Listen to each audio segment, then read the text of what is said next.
May mga kablagi ko na dito nga ako ngayon sa labas kasi bumili ako ng aming uulamin for today's video. Ayan, bumili po ako ng uulamin namin. Nandyan po ako bumili. Ito lang sa side to ng highway. Ayan, na nagbabarbecue dyan.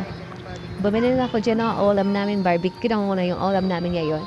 Kasi yung kahapon na ulam namin is isda, and then galakad na nga ako dyan, pauwi na nga ako yung kablagi ko. Ayan, tinikman ko lang itong barbecue na itong mga kablagi ko. Alam mo kung ano itong mga kablagi ko. Ayan, alam, sa mga nakakalam dyan, sobrang sarap din mga kablagi ko. My favorite yan. Ayan, favorite ko yan mga kablagi ko.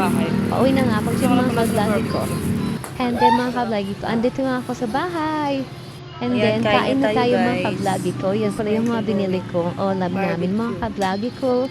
Yan, sobrang sarap ng isaw natin. And meron pa tayo dyan ipa. Yung ating carne again. Yan mga kablagi ko. Sobrang sarap niyan. And then, eat na tayo mga kablagi ko. See you on my next video. Share ko lang mga kablagi.